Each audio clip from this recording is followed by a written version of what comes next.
Welcome to Rock and Roll Medicine. I'm Denny Spinks. I'm here with Mike Fitz of Bad Marriage. Good, How you good. doing? Fitz. You know, a lot of people say Fritz with the R, but it's Fitz, like F-I-T-Z. Do they really get it Always. mixed up? I've been, it's my nickname's been Fitzy forever, but a lot of people say Fritzy, by accident. It's all good. Huh. I would say because I actually have an uncle that's named Fritz. Yeah. His last name is Fritz. Yeah. It's all good. Funny. So tell me a little bit about Bad Marriage. You've been hitting my interest here and there, and I've been seeing you. Reading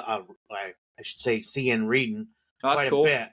Can you give me a little background? Sure. I mean, we're a rock and roll band. I mean, we were a 5-piece for a long time. I think we started around 2015, 16 era out of the Boston area, right? Massachusetts. We're an original band.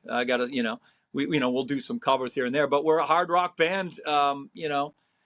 We like all the great music that everyone else does, and the classic, timeless rock and roll, and we kind of blur the line with some early heavy metal, so we like that stuff too. And we're an original band, and like I said, we started as a 5-piece, 2 guitar players, and then we recently added a 3rd guitar player, Tommy Skeoch. So now we're a 6-piece, but we're doing the same thing, just trying to write cool songs and just rock out, you know what I mean, and enjoy what we're doing. Yeah, so you're another Boston band. Boston's known for some of their rock. Yeah, right? I mean, you got obviously Aerosmith, which has been like the biggest timeless rock and roll band. You got the Cars, and there's a bunch of great Boston bands. But yeah, you got the attitude to go with What's it. That? You got the attitude to go with it. I guess people say people from New England or Boston, may have that, but you got to have a little bit to survive today, don't you? Yeah, a little bit. You have to. So tell me a little bit about how adding this Tommy to the band and making it a 6-piece rather than 5. I mean, Bad Marriage, before we knew Tommy, we had a very close relationship with Tesla.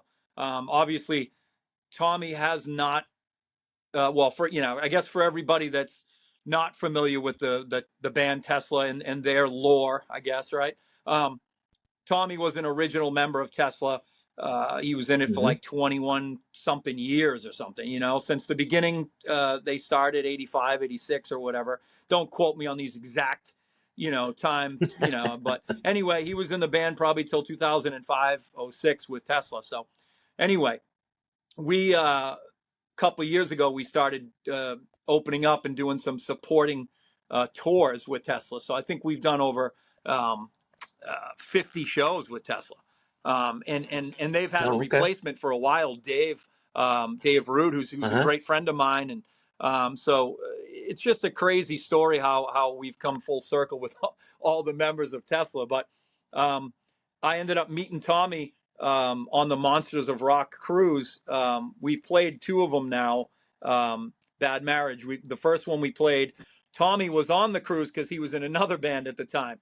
So I just went up to him and introduced myself, and we became friends ever since. And then we started sharing some guitar riffs together and started writing some music together. And a long story short, that's basically how he ended up joining. We had a tour offer come on our lap last July with the Choir Boys, the London Choir Boys, and Enough's Enough. And we were going to go out, Bad Marriage, as a 5-piece, and it was a brutal run. It was 22 shows in the month of July. So yeah, I mean that's over 5 shows a week. About that. So I just kind of jokingly asked Tommy. I said, "Hey, dude, we were good friends, by then." And I said, "Dude, you want to learn a bunch of Bad Marriage songs, and you want to come on the road with us, and basically no pay. It's going to be brutally hot." It was July. And he said, yeah. So I was just like, wow, dude, this dude is rock and roll. And he's been in the band ever since. Wow. I mean, that's crazy because he was promoting his other band at the time, I believe, and then all of a sudden I noticed that come over to you, Yeah. Yep. and I don't know, is the Pennyman, is that first song you guys have done together, or was it Yeah. Dangerous as Dangerous well? was the song. It's funny. Dangerous was the one that, like, before Tommy was in the band, I had posted the riff to Dangerous just to my Facebook, fans or whatever. I just posted a clip of me playing the main rhythm riff of that song, and Tommy had reached out to me and really liked it. So that was the point where I said, hey man, why don't you do some lead guitar on this? I don't have any leads written yet, and he absolutely killed it. I mean, he did. He sent me something back. I put the leads into my session here, and I was just like, wow, dude, this really gives Bad Marriage a different sound. A more, I call it a more 3D sound than what we bring, and it just worked. And I've said in a lot of interviews before, like, we didn't just add Tommy just because he was in Tesla.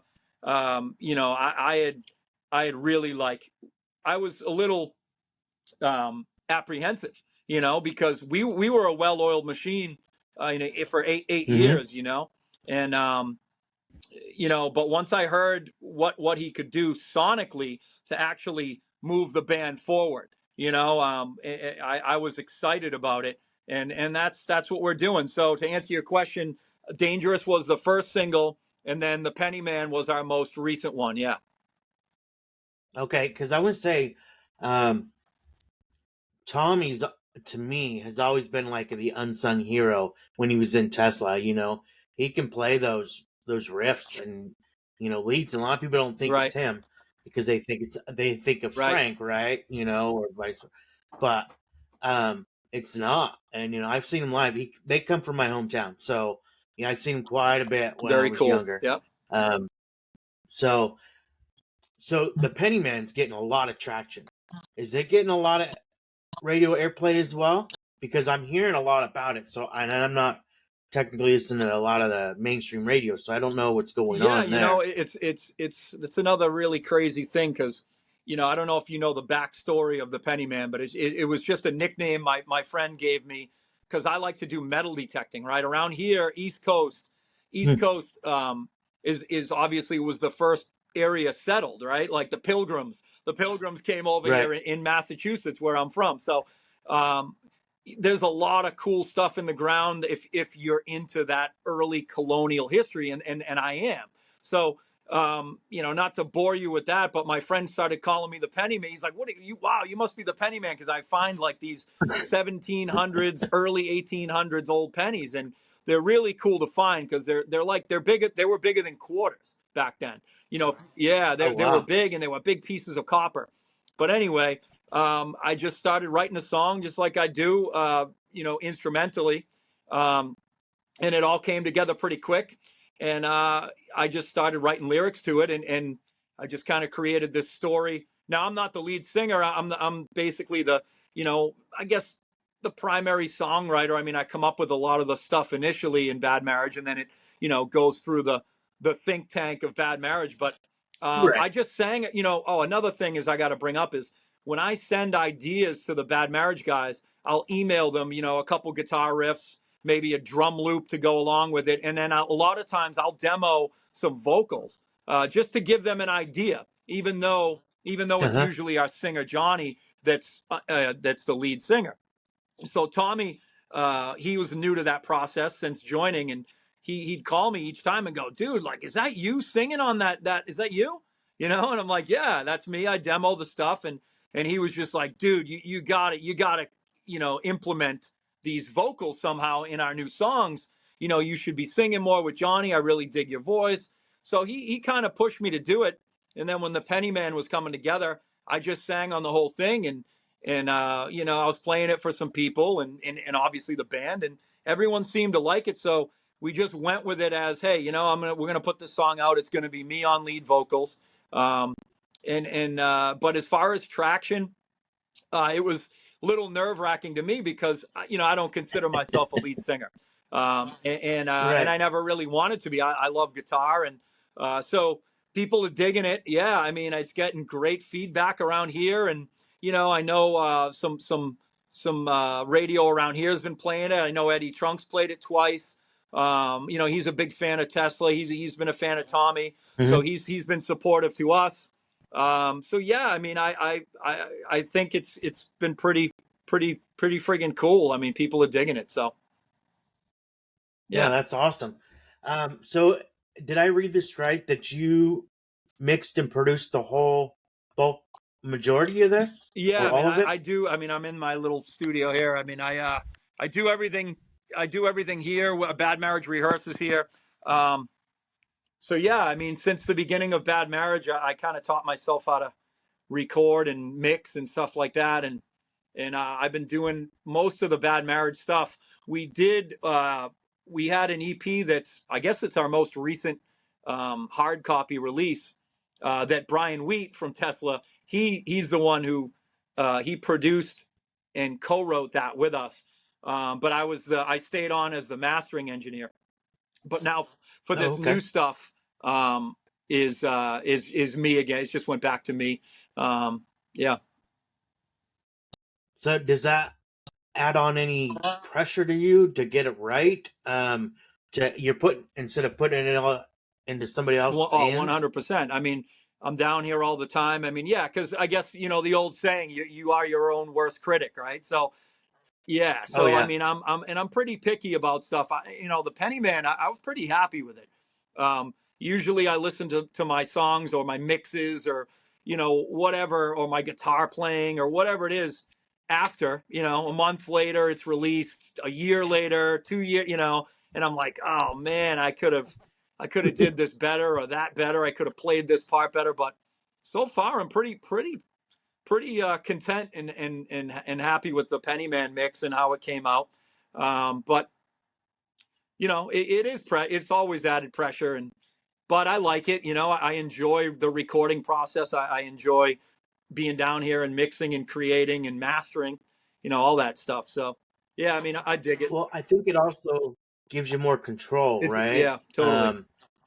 As far as like what you want to do. Are you guys putting out more singles, or are you gearing up towards another EP or an album or anything like that? Yeah, definitely an album. I just said this, I think last week too. I was asked it. I think I would think at least 10 songs, maybe a couple more. A lot of them are 80, 90% done. But these days it's some people say just put out singles. Some people say put out an album. Some people say put out an EP. So, the easiest thing for us to do is put out a couple singles from the album and then release the album. So, this being our second single, The Pennyman being the second single, we'll probably put out one or at the most two more singles. So when we put out that last single, we'll drop the album with it, Yeah, for sure. I think it just depends on what your niche is, really. Yeah. And who's listening, right? I mean, it's tough. It's tough for an artist. I mean, I've talked to many bands. Some just prefer singles. Some prefer albums. Some, some are like waiting. They're just doing live stuff. Right. Yeah, there's no rhyme or reason. I don't believe that there's a correct way to do it these days because it's always changing. Yeah. I mean, you got to have vinyl. You still have to have CDs. You have to be on all the streaming platforms. It's super difficult. You gotta have everything, and it's very expensive to have everything. Yeah, it's almost like your record company is now your PR person, right? Because your PR person is doing everything. They're on all socials, right? You and most of the time, your PR person is is in house. Yeah. So you gotta have all your ducks in a row with that kind of stuff, and it's no easy road. Yeah, for sure. So what are your touring plans? Let's see.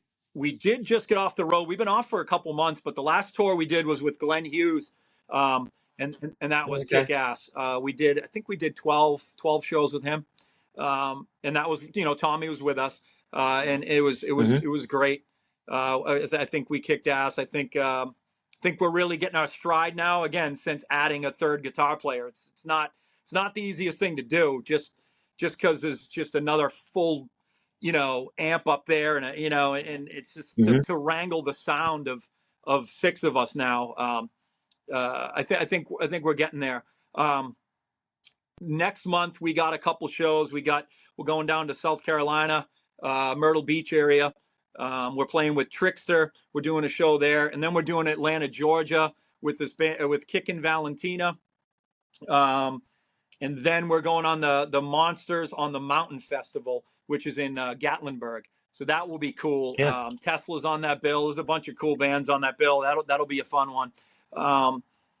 What else we got? We got one coming up in Lake George, a big festival there in New York. And then as far as touring, the next leg of shows, I think we got 10 or 11 shows with Adrian Vandenberg. Oh, that's right. So that's in October. So super looking forward to that one too. And we got a bunch of shows coming up, but that's the next touring thing is in October.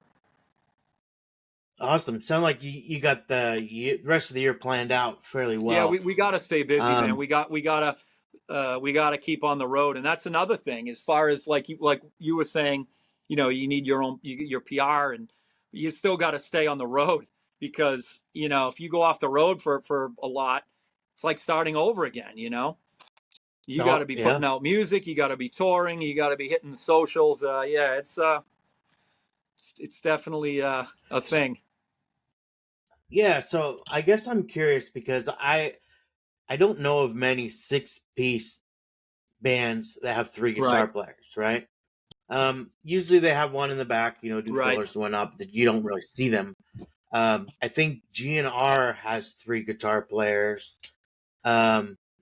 Maybe at Rolling Stones, but I don't really see anything like that. How different does it sound? I mean, does it sound more full? Is that what it is, or that just sound like 3 people playing 3 different things going on? Yeah, that's a great question, and it's a tough one because initially when Tommy joined, he had to learn all the material that Bad Marriage already had, right? We wrote Dangerous together, so that was our new one featuring him, but he had to know all the other Bad Marriage material. So it was a mix between he was trying to learn the main parts just to learn the songs, right? The main riffs, and then he would try and do stuff on his own to help, or I don't know if it's help, but complement the songs, so there was a learning curve for both of us, for Tommy and us, hearing somebody else kind of do his own thing on songs we've been playing for years, which was difficult. But I think we found our stride with the old stuff, because I would tell him every time, yeah, right there, you're doing too much on that part. It's getting in the way of the vocal. But then the other parts, I'm like, dude, whatever you're doing there sounds absolutely killer. So keep doing that on that certain part, So, but again, it's just the more you practice and the more you rehearse together, that stuff kind of just falls in line. Especially with him being so good, like he gets it, But so that being said, now it's a different approach when we're writing from scratch now, because I have him kind of in the arsenal. So a lot of times when I would play certain leads or stuff, I kind of don't do it anymore, and I kind of just, unless something like really, just comes out, then I'll record it. But most of the time I can just record some riffs and stuff and bounce them off Tommy. And Ian's our other guy too. So, we just have more brains on the table, and more guitar players to bounce off of each other, ideas to bounce off. But as far as live, it's a little difficult because, smaller stages, we got a lot of gear, and it's loud, it's definitely loud, and there's only so much you can turn down to, with 3 guitars. I mean, you got to be able to hear each other, and it's, so again, like anything, it's just you just gotta keep doing it to figure out your plan of attack. Yeah. So now that you have two people in your arsenal, 2 others, when you're writing, do you say, I'm gonna have Ian come up with this part, or you think maybe Ian will sound better on this part, and then Tommy will sound better on this part. So is that kind of your mind, how your mind goes, or you just kind of write and say, what do you guys think, and add your Yeah, parts? the format hasn't changed since the beginning, and it's usually just me writing. I would say the backbone or the foundation of the song, and that that includes a lot of lyrics and melody too. I you know I write a lot down here, and before I send any, well, I guess I'll say we very rarely write as a band when we're down here. We practice here every week, but for the most part, we're rehearsing. We're not really practicing. We're rehearsing songs, and we usually have shows coming up, so we're usually rehearsing what songs we'll be playing and how they're going to go into each other in the allotted time we have. If we have a 45-minute set, we're coming down here and we're timing it, and we really want to make sure we nail it when we play live. So when I write stuff, I usually put something together, whether it's a verse and a chorus, in a verse and a chorus and maybe a bridge, or maybe I don't have a bridge. And then I will lay a vocal idea down, and then I'll send it to all the guys. They'll get familiar with it. Johnny can start singing some melody to it. He can, that's our singer. Ian can start writing his own little guitar line to my main riffs, and our drummer will be listening to usually just a simple drum loop, so he can listen and think of, okay, what am I going to do instead of this simple loop. And same with our bass player Todd. He's like, okay, I usually don't have bass on it, so he can just add his bass right away to help write it, and it just kind of comes together like that. Yeah. Okay. So is there going to be more, I would say, coming out of your comfort zone and doing a little more vocals, or you just kind of just see what happens? Yeah, no, I'm singing on a lot more now. I wouldn't say lead, but I'm on it almost equally to Johnny, because we found a kind of a middle ground that we think sounds really cool. And again, it's about progressing the sound. I mean, we've put out two full lengths, two full length albums, and two EPs. We had an EP initially, but our second EP, the one that was produced by Brian Wheat. So we have a lot of material out. So since Tommy joining, we definitely have, I guess, molded a new sound. Obviously, I mean, when you're adding someone like that, it's gonna sound a little bit different. I would say we're a little bit darker sound, a little bit heavier sounding, and then with my vocals, I think it's added a little bit of grit to it, like that too. So we're excited about it. It's definitely a little refreshing to us as a band, because it's one of those things, you don't want to change too much, but you definitely don't want to sound the same all the time either. Right, for sure. So how is that? Tommy's still living in Florida? Yes. So is he flying to Boston like every week? No, it depends. Yeah, no. So what happens is we rehearse as Bad Marriage as our original 5-piece every week. But before a string of shows, we'll fly him up here a couple days earlier, and then we'll rehearse with him. But I brief him on everything every week, and I mean, I talk to him every day on the phone. But I'll say, hey, practice, went good. We're really rehearsing these songs, so he'll rehearse it on his own. And again, he's a professional, so when he comes down here for rehearsal, 90% he's got done anyway, and we'll just work out any kinks that come about. Yeah, you guys have been I don't say connected, but you've had a lot of good supporting tours that you guys have been on. I mean, I was looking at them and I was like, wow, you guys have been sort of like under the radar.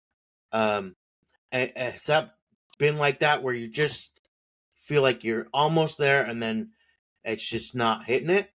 Or is it just, what is it now, the timing? Yeah, we could talk about, that is, I think, it goes in just a big lump category of just the music business and the music industry, and how hard it is to actually break out, as a headliner. That's I guess what you're referring to, is because we've supported a lot of great tours, a lot of great bands, And I think we have a lot of kick-ass fans too. And every time we do these tours, we seem to come out with some awesome new fans, and people really digging the music. All I can say to the guys is as long as we keep feeling like that we're actually breaking ground with new songs, new fans, and new opportunities. Every time we're like, I wonder what's going to come next. We got the Vandenberg tour, or we got the Monsters of Rock cruise again last year.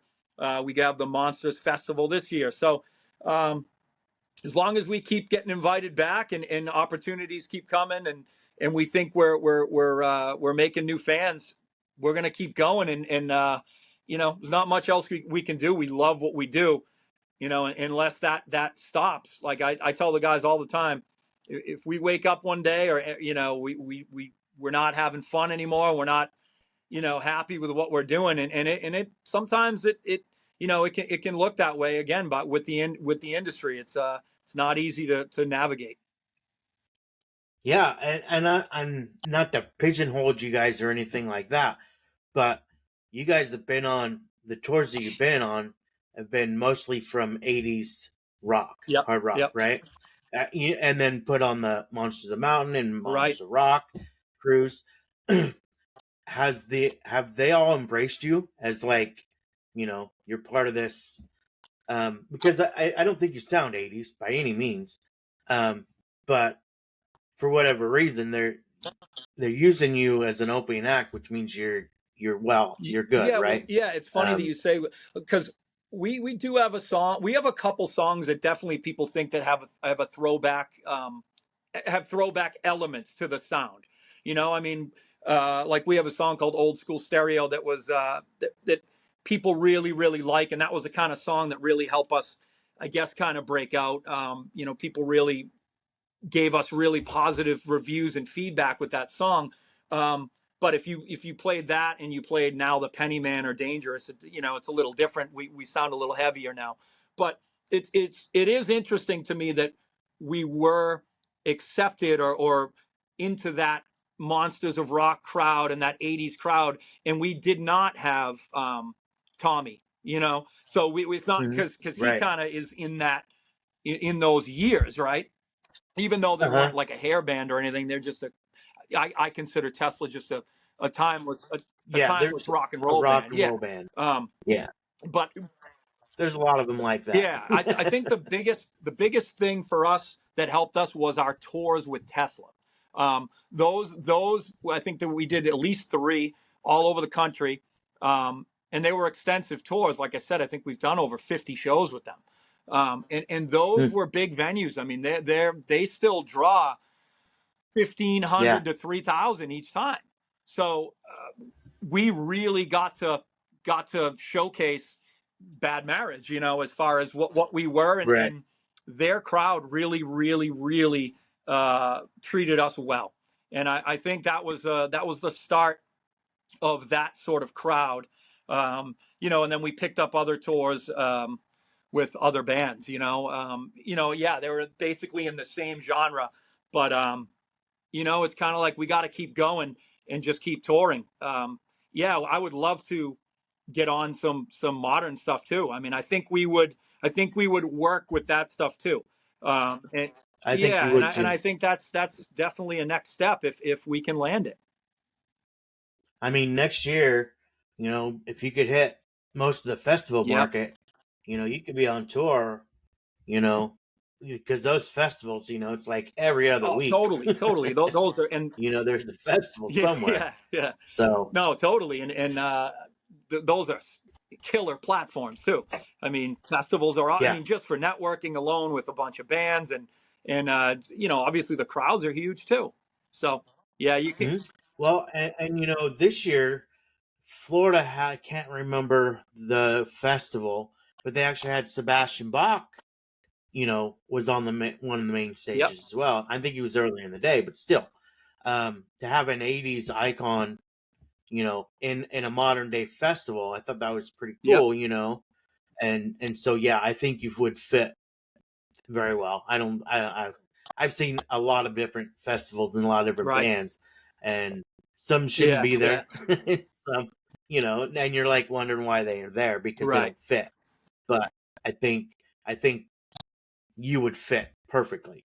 So have you done a lot of European tours as well? No, we actually or overseas? No, we would love to. One opportunity came up that was on our plate, and I think it was supporting Ingve. It just the numbers didn't work. We just would have lost a lot of money. Again, it's just got to be right, and I don't mind going and breaking even because I think that would be great. But to lose a lot, we got to be careful with that at the current time, we're at right now as a band. We just really got to be strategic, but I think that would be absolutely killer to get over there. I think we would go over pretty well. I think people would like it. But again, they got a good festival market as well. No, exactly. Exactly. And they play everything. When you go look at some of their festivals, they're definitely all over the place. So I'm looking forward to seeing what you guys got going on. Hopefully, I'm in the Midwest. Hopefully, when you guys come around here, where are you exactly? See ya. I'm in Kansas City. Cool. I talked to Adrian not too long ago. He said he was supposed to come around here, but not this leg. I looked. So maybe in the future. I know we just did one. It was a last minute one in Kansas City.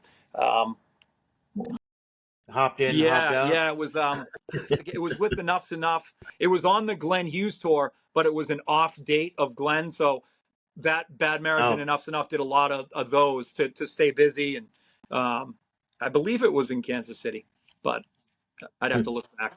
Yeah, so many come through here, because we're like a pit stop, I guess you'd say. So, there's and some are advertised heavily and some are not, and you're just kind of like, you think you get everything, your base is all, and you don't.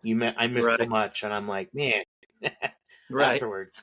So, Mike, I wish you well. I'm gonna keep it at tabs on, see what's going on with you guys, Awesome. and like I said, put anything else out, just hit me up, and we'll do something else. Man. I'd love to. For sure. All right. Enjoy. Thanks, have a good day. Thanks for coming on. Thanks. Bye.